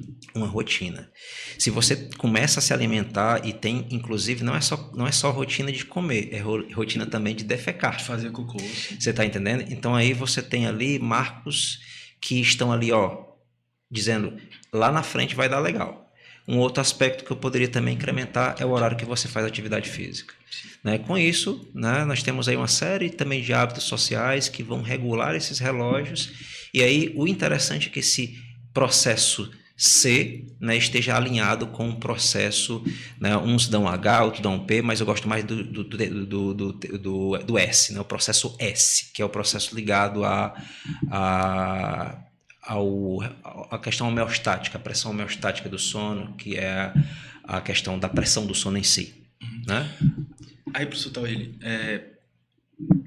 eu acho que o sono, assim... É engraçado falar de sono, né? Porque eu vi uma vez um estudo, não sei se vocês chegaram a ver, que eles pegaram 3 grupos de pessoas. Um que dormia 8 horas, o outro que dormia 6 horas e o outro que dormia 4 horas. E aí eles deixaram eles dormindo essa quantidade de horas por 10, 15 dias. E depois do estudo eles fizeram perguntas para eles. Uma dessas perguntas foi como que você se sente? E os 3 grupos falaram que se sentiam bem. Mas quando eles foram aplicar alguns testes psicológicos, memória, atenção, impulsividade, os de 4 foram horríveis, quase como se os caras tivessem virado às noites. O de 6 foi muito ruim e o único que foi bom foi o de 8. Então, a pessoa deve estar ouvindo a gente falar aqui da importância do sono, aí pensando, putz, eu durmo 4, 5 horas por noite e estou muito bom. Beleza, você provavelmente está se sentindo bem. Um dos motivos deve ser porque tu nunca experimentou dormir direito, né? Tu nunca experimentou ter uma qualidade de sono, né? Tanto em termos de horas como em termos de qualidade de sono propriamente. E aí, tu, sei lá, perde reflexo, perde a capacidade de memória, fica prejudicada. Eu queria que o senhor falasse justamente isso, professor. Quais são os principais prejuízos que a pessoa tem na rotina dela quando não tem um sono de qualidade? Se ela não tem um sono de qualidade, eu posso pressupor que ele não está passando por esses 4, 5 ciclos de sono REM e não REM que o Igor colocou aqui. Posso pressupor que ele não está dormindo de madrugada, que é no momento em que você não tem luminosidade e também não tem sonoridade, né? Não tem estímulo. Porque quando você dorme, os sentidos continuam ligados, né? O cérebro continua absorvendo ali a informação, né? Só que você está com a consciência, né? O córtex, né? O tronco encefálico não está estimulando o córtex e você não está reagindo a esses estímulos, né? E tem esse processo importantíssimo da melatonina que vai servir para sequestrar radicais livres, né? Sequestrar esses metabólitos das células, resíduos, né, dos processos metabólicos das células que atuam como substâncias tóxicas, né? E a gente precisa limpar o nosso organismo disso, né? Então a melatonina vai ter esse importante papel antioxidante, né? E aí quando você não dorme bem, você acaba tendo toda uma desregulação metabólica, né? E vida é proteína em transformação, né? Quanto mais eu estudo neurociências, a parte molecular, eu fico encantado como os nossos processos cognitivos eles são regulados por esse processo de modificação de proteínas, de uma proteína que vai modificar outra, que vai alterar a estrutura molecular de outra, e isso vai gerar uma cadeia de um processo, enfim. E se você não dorme direito, você pode ter aquilo que nós chamamos da inflamação, né? Então, o seu corpo, a sua cognição vai ficar prejudicada, a sua concentração vai ficar prejudicada, a sua tomada de decisão vai ficar prejudicada, a pessoa vai ficar mais irritadiça, né? Com humor baixo, né? Ruim, fica chateada mais facilmente. Processo imunológico fica afetado, né? Hipertensão pode prejudicar, né? Tem uma série de processos fisiológicos, motivacionais, afetivos, cognitivos, porque você afeta toda a cadeia de processos que mantém esse sistema regulando em equilíbrio. Então, tudo que esse sistema faz vai ficar afetado, né? Então você tem prejuízos significativos, até precipitando questões psiquiátricas também, né? E o inverso, né? Se você acaba desenvolvendo uma condição psiquiátrica, o seu sono é afetado, né? Então, estresse, né? Que é um fenômeno bastante comum, infelizmente, ultimamente, né?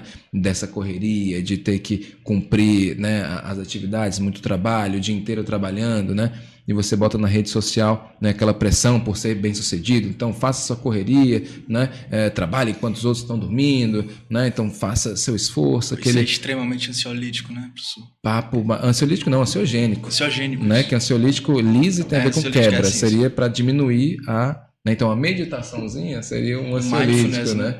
Só que aí é um paliativo, né? Que o processo está na estrutura, né? O que mantém esses elementos que geram esse estresse? É toda a forma como a gente se organiza enquanto sociedade, que a gente precisa problematizar isso também. Não adianta nada a pessoa estar sofrendo de burnout, completamente estressada ali, completamente inflamada, provavelmente por conta do estresse, com um sono completamente comprometido, porque, se ela está em burnout, e burnout tem a ver o quê? Com estresse excessivo no ambiente de trabalho, né? Aí o procedimento é o quê? Manda para terapia, para fazer a terapia ali com aquela pessoa, e depois ela volta para quê? Para o mesmo ambiente estressante. Então, sabe, esse lance de olhar para os... Aí vem a minha crítica, né? Uma coisa que me incomoda em algumas falas de neurocientistas, que a gente olha para o cérebro como se ele fosse destacado do ambiente, ou então, se é da psicologia, como se o indivíduo fosse um elemento destacado do ambiente. Não, então a pessoa está com depressão, faça terapia, toma um remédio, no máximo gerencie relações familiares, beleza, mas e a estrutura social e como ela mantém isso tudo, né? Então, questões como racismo, como machismo, né? Misoginia, desigualdade, exploração do trabalho, enfim, são elementos que geram estresse e adoecem. Isso, a depender da sua genética, você vai ter mais ou menos vulnerabilidade para diferentes transtornos. Cada um aqui tem as suas vulnerabilidades, né? Se a gente só pode não estar no momento, talvez, não sei, apresentando uma condição psiquiátrica por uma contingência de fatores, mas se você ficar ali, né, sofrer algum nível de estresse excessivo, isso vai despertar em você uma genética de alguma condição patológica, psiquiátrica ou psicológica ou mesmo física. E o processo de sono vai ser um elemento fundamental que vai estar no equilíbrio disso tudo, né? E aproveitando também esse momento que a gente está falando de algo que facilite, que melhore a vida das pessoas, né?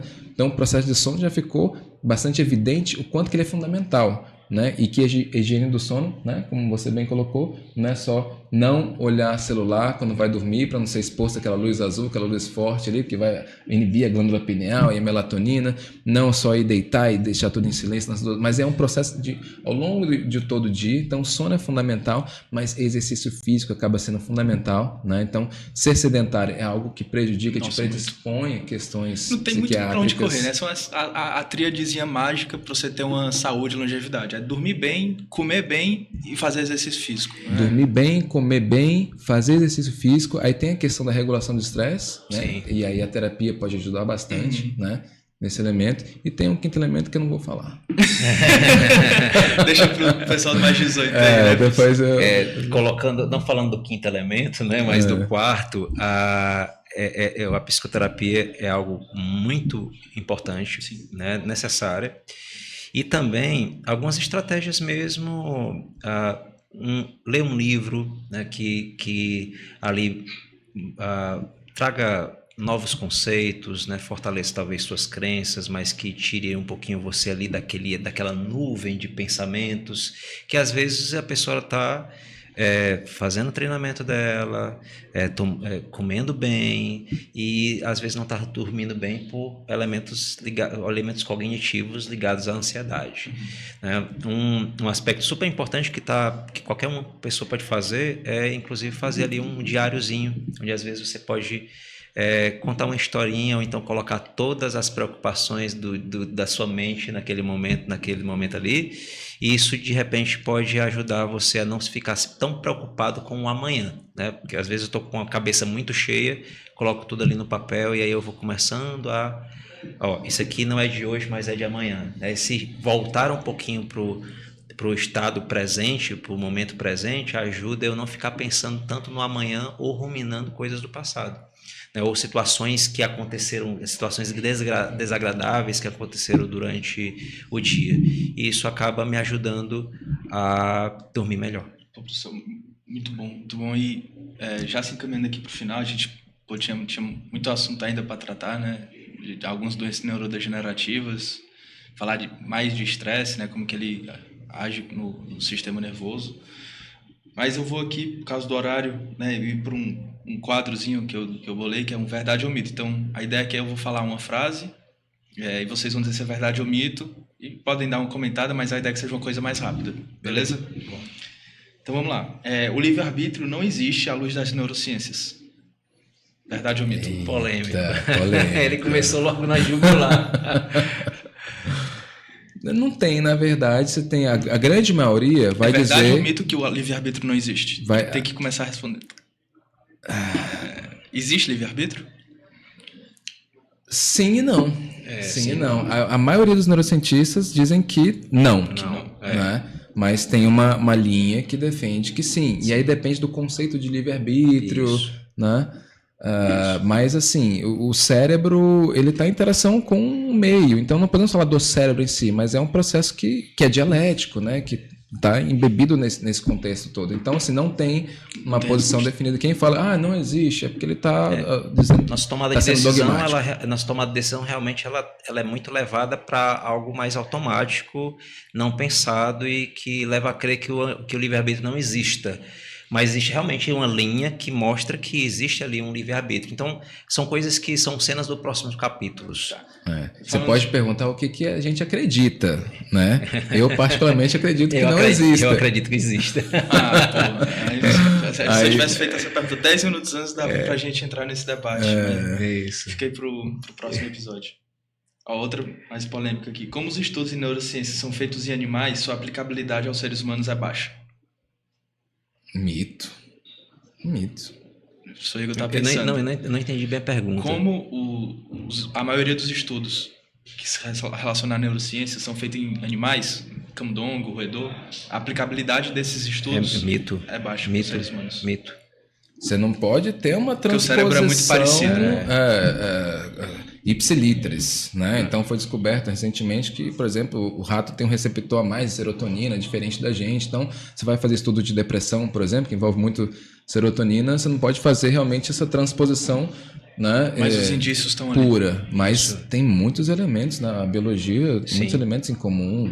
Uma que a gente chegou a comentar aqui. Os efeitos da modulação ambiental são mais importantes do que os fatores genéticos para a prevalência de doenças neurodegenerativas. Doenças neurodegenerativas? Fatores ambientais são mais importantes do que os fatores genéticos para Alzheimer, autismo, TDAH. O fator ambiental Parkinson. É mais importante. Não. Genética é mais preocupante. Talvez não concordaria com essa colocação. Mas, sem dúvida, os fatores ambientais vão impactar. Vão impactar. Só que é 50-50, vamos dizer assim, 50 por 50. A genética tem um peso muito forte, como também o ambiente. E é o que a gente chama de epigenética, né? Esse efeito do ambiente impactando em desligando ou ligando alguns genes. Né? Muitas vezes, o ambiente vai influenciar alguns genes que levarão uma doença neurodegenerativa. Por exemplo, Parkinson e Alzheimer, qual é o principal fator de risco? Parkinson e Alzheimer. A pessoa para ter essa doença, qual é a principal característica que ela tem que ter? Eu diria estresse, se eu fosse chutar. Não. Idade avançada. Sim, tá. Né? Esse é o principal fator. Daí você tem uma noção como é algo associado a genética, mas não pode prescindir de elementos ambientais, né? Só que a gente não tem ainda, não tem um fator assim, né? Assim, do Alzheimer, o principal fator de risco é realmente a idade. Segundo vem diabetes, né? Que vão interagir. Então, um idoso com diabetes vai ter mais chance. É garantia? Não. Então, você tem um elemento aí, não é só genético, né? Inclusive nem tem gene, né? Esse gene é o que causa, Alzheimer é o que causa, ou esse conjunto de genes são o que causa. Você tem suposições, mas não tem algo, bem estabelecido. Então, não é claro como a genética contribui, mas ela tem um fator importante. Só para você ter ideia, a personalidade, 50% da contribuição é genética. Da personalidade, caramba. Isso se chama de temperamento, inclusive foi tese de doutorado do Tawhid. Né? Os temperamentos, os 12, vai o pessoal não confundir isso do disfórico, o disfórico não, o fleumático, isso, não, nós estamos falando desse temperamento. Esse arcabouço genético... polissêmica para tu pegar aí, porque... Esse elemento genético que a gente chama de temperamento, ele contribui para a personalidade em 50%. Caramba. Então é difícil falar assim, uma coisa é maior do que a outra, melhor. Aí, pessoal, ter algum nível de ansiedade e estresse é essencial para manter uma vida funcional. Com certeza. Com certeza, absoluta. Só não se estressa quem está morto. A motivação é mais importante do que a disciplina para construir e formar hábitos. Construir, a motivação é mais importante do que a disciplina para construir e formar hábitos. Formar hábito, na minha concepção, disciplina... assim, não é mais importante, né? Seria falso, né, no caso. Muito se fala bem da motivação, né? Na verdade, ela é extremamente necessária para que você produza, mas não é uma coisa assim que eu posso dizer, é o mais importante. E até para você ter disciplina, tem que ter motivação para ter disciplina. Né? Então é muita questão do conceito também. Quando quer dizer, motivação quer dizer o que com isso? Né? Disciplina quer dizer o que? Isso que é uma questão que a gente fica debatendo. Outro dia eu estava conversando sobre consciência e tudo mais. Sim, mas o que vai é ter uma dessa daqui aqui. Né? Então tem que ver essa questão conceitual. Quando você se refere a consciência, você quer dizer o que com isso? Então motivação é a mesma coisa. Né? Para a pessoa ter disciplina, tem que ter motivação. Né? Só que para formar o hábito, se só tiver só aquele ímpeto, pode ser algo que se enfraqueça mais facilmente, né? E aí a pessoa não vai ter a disciplina. E aí não vai formar ir para academia, por exemplo, ter um hábito alimentar, de leitura, né? Ou de leitura, né? Tem que ter ambos, né? Mas... Aqui, nesse sentido, a mente e o cérebro são o mesmo ente e não existe dualidade. Eita! A tal da dualidade mente-cérebro. Né? A problemática. Existe dualidade? Mente e cérebro é a mesma coisa? Como que...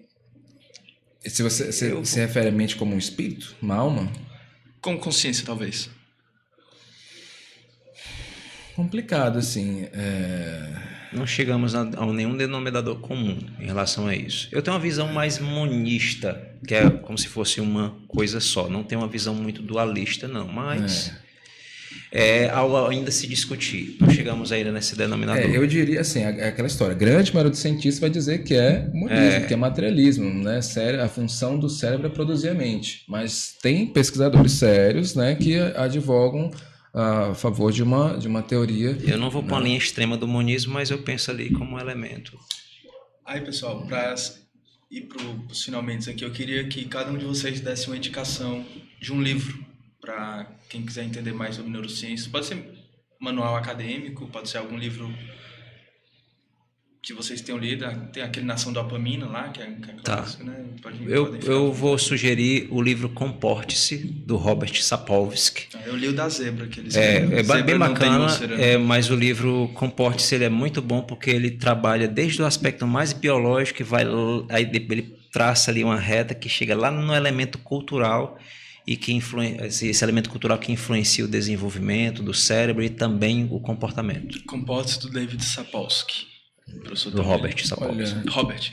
Eu vou indicar um livro que para mim foi bem estruturante da minha forma de ver a questão da neurociência, né, que é O Que Nos Faz Humanos, de Matt Ridley. Quem? O Que Nos Faz Humanos, Matt Ridley. Né? É Nature versus Nurture, em inglês. Né? Então é um livro que fala dessa questão da genética, os genes não como determinante do comportamento, mas como um sinalizador. Não é o mesmo cara do otimista racional, não, né?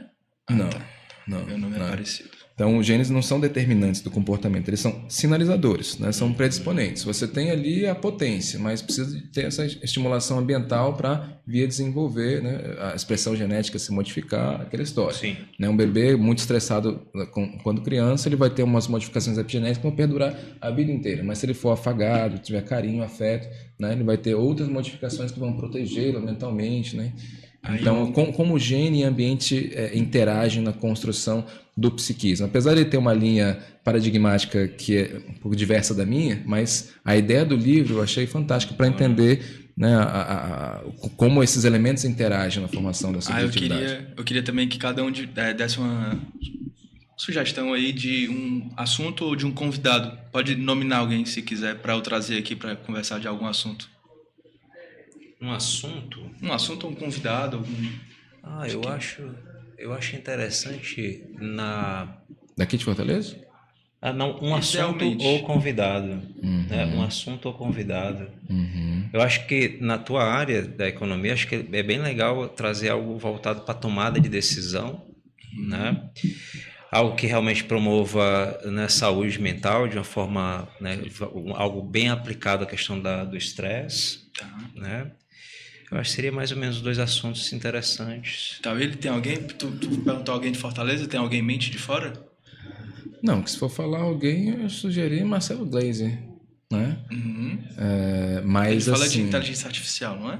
Ele fala de cosmologia, né? Ele lançou um livro recentemente, né, muito importante, falando da importância da gente preservar esse planeta, né? Você vê as trágicas enchentes, né? O problema que está acontecendo lá no Rio Grande do Sul, que é tudo fruto de desmatamento, né? Eu fico impressionado como a ciência tem demonstrado que a forma como a gente extrai riqueza da natureza está degradando o planeta e tem demonstrado que até 2050, se a gente não reverter isso, o processo vai ficar irreversível, né? E aí é extinção da humanidade. Então a gente tem tudo isso documentado, né, por ciência, todo o nosso conhecimento que a gente conseguiu produzir através do cérebro, mas isso é negado em função... E isso é super importante porque você falando aí, a gente pensa que quando a gente está falando de ambiente, a nossa ambiência é só a nossa família, é só o nosso trabalho. Não, na verdade nós temos um grande planeta que nós vivemos, que se nós não cuidarmos, nós não conseguiremos sobreviver.